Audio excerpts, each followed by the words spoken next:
2부의 제목, 장성을 넘어.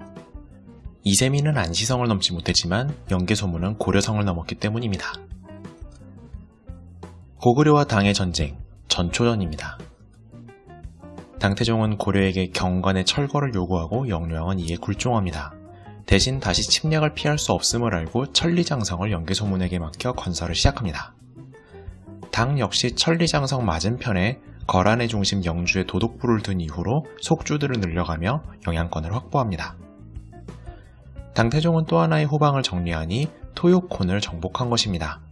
토요콘은 주종관계를 인정하되 왕가를 이어가게 해달라고 부탁합니다. 이 무렵 토번을 통일하고 문자도 만든 송첸칸포가 당 공주를 시집 보내줄 것을 요구하는데 당이 이미 동돌궐과 토요콘의 혼인동맹을 해서 곤란하다고 하자 토번은 당과 토요콘을 공격합니다.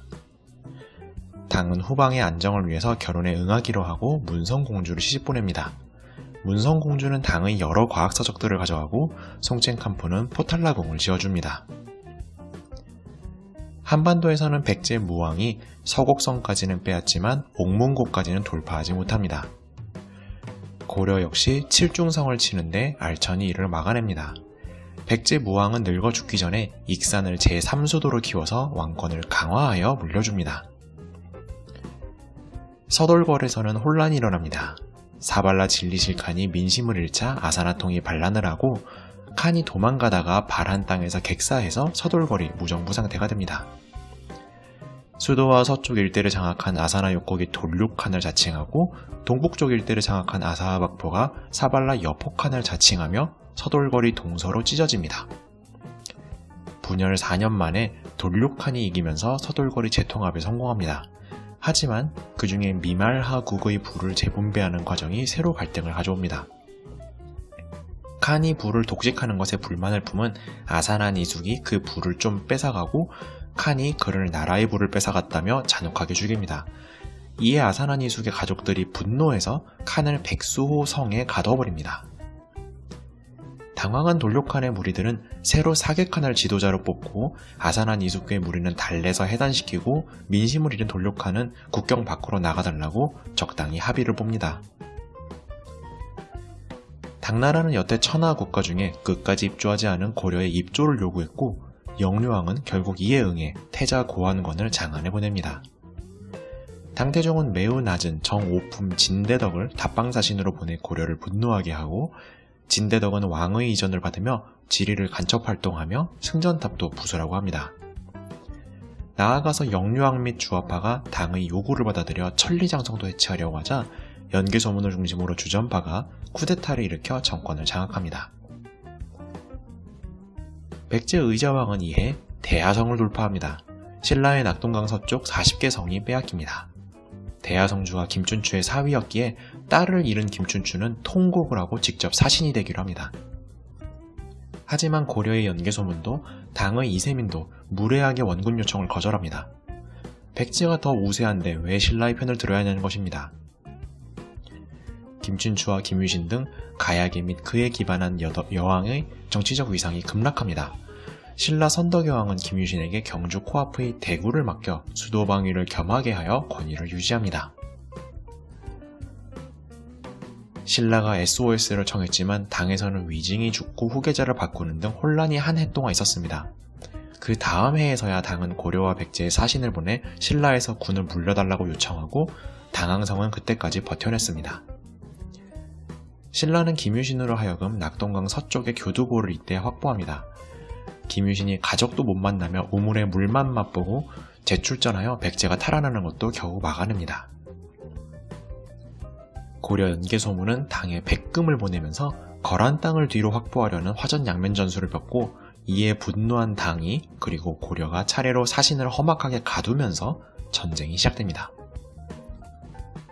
고구려와 당의 전쟁 1차전입니다.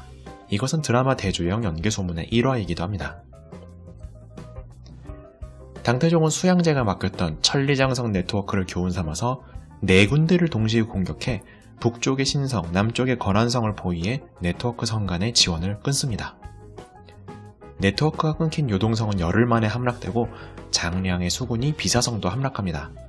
당태종은 여기서 무리하지 않고 30일간 보급선을 다지면서 숨을 고릅니다. 고려 연개소문은 지구전과 전면전 중 전면전을 택하는데 안지성 앞 주필산에서 15만 군사를 잃어버리는 대패를 하여 군사의 다수를 잃어버립니다. 고려의 지원군이 앞으로 없을 것이라고 오만한 판단을 한 당수군 장량이 4만 군사를 쪼개서 건안성과 수암성을 공격했다가 괴멸하면서 당태종은 북군은 신성에 못 끼고 남군은 건안성에 못 끼고 중군은 안시성 돌파만 선택지가 남게 됩니다. 당태종은 보급선을 다진 뒤 안시성을 공격하지만 안시성이 5개월을 버텨냅니다. 물론 신성과 건안성은 이전부터 더 오래 버텨왔습니다. 이때 설현타의 새로운 칸이 당을 배신하고 수만으로 남하를 시작하자 당태종은 후퇴하기로 합니다. 게다가 고려 연개소문이 그 사이에 몰래 뒤로 돌아가 후방에 고려성을 세워서 만리장성을 막고 있었습니다. 당태종은 다급해져서 큰 길이 아니라 뻘밭을 질러가면서 군마와 군수품의 구하를 잃어가면서 겨우 퇴각합니다. 게다가 쉴 새도 없이 한겨울 동안 군수품도 모자란 채 태원에 배치되어 설현타를 견제하다가 3월에서 해산할 수 있게 됩니다. 고려는 4만이 죽고 18만이 포로가 되었지만 당은 그 3배의 피해가 있게 됩니다. 양쪽이 국민을 맞바꾼 셈입니다. 한편 고려 연개소문의 예측대로 후방에서 백제와 신라는 자기들끼리 싸우느라 바빴고 신라는 수곡성 탈환에 실패하지만 백제는 낙동강 서쪽 교두보를 다시 탈환합니다. 야마토는 이 무렵 덴노 가문의 가스라기 즉 나카노오의 황제가 친히 쿠데타를 하여 소가 가문을 몰락시키고 가스라기는 덴노 가족들을 허수아비 삼으면서 실세로 등극합니다. 고구려와 당의 전쟁, 초원전입니다. 당태종은 고려 연개소문의 사신 찾아와 당을 침공하겠다 대놓고 수모를 당하기도 하고 초원의 세력들, 고원의 세력들도 자신감을 표하기 시작합니다. 이에 당태종은 직접 다시 수십만 군을 이끌고 동돌거를 재정벌합니다. 힐리카는 죽고 후계자인 이특물실카는 항복해서 동돌거리 다시 당나라에 속하게 됩니다. 서돌거의 일부인 사발라칸의 세력이 당나라에 투항하면서 당은 여기에도 북정도호부를 세웁니다. 서돌거의 사괴칸이 동돌거리나 토번처럼 당과 혼인동맹을 맺겠다고도 요구해옵니다. 당태종은 북방의 3개 도호부를 10월까지 직접 순회하면서 그들이 다시 뒤를 치지 않게 마음을 다잡습니다. 토번은 당에 오만했던 것에 화해의 사신을 보내기로 합니다. 고려 연개소문은 이 중에 유일하게 혼인동맹이 없는 서돌궐의 마음이라도 돌리려고 사신을 보내는데 이 사신에 의해 서양에 당나라와도 대등하게 싸우는 코리아란 나라가 있다며 우리나라 코리아의 국호가 알려지게 됩니다. 당나라는 고려 공략을 불가능이라 결론내고 국력에 기반해서 소모전을 시작합니다. 신성과 수암성, 비사성과 박작성 위치에 소모전을 가합니다. 신라에서는 비담을 중심으로 화백회의 거지국들이 난을 일으켰다가 진압됩니다. 마침 선덕여왕도 자연사하여 자연스럽게 김춘추와 김유신 중심의 중앙집권주의주로 단합됩니다.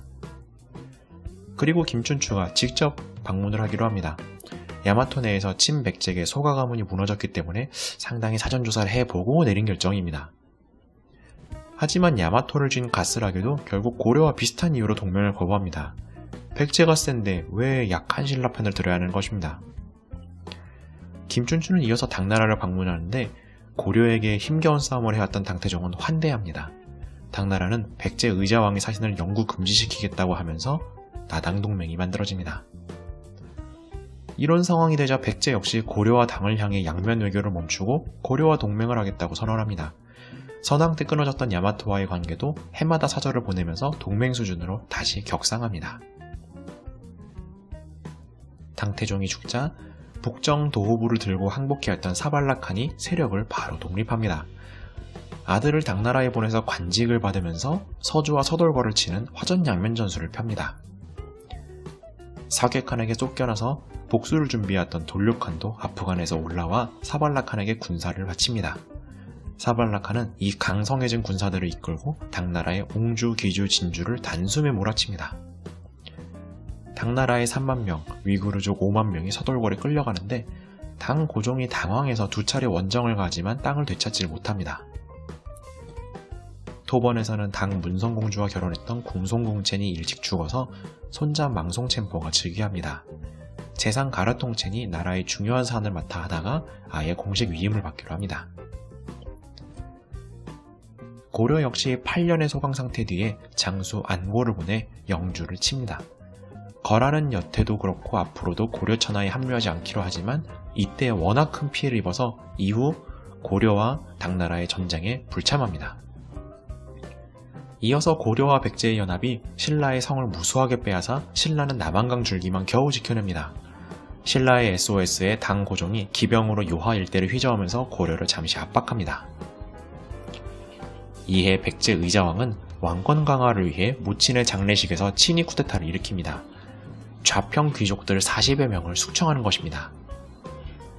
개국공신급인 충신인 좌평 성충은 감옥으로, 좌평 흥수는 귀양으로, 좌평 임자는 권력을 잃어버리자 신라와 내통해서 국경을 열어주기도 합니다.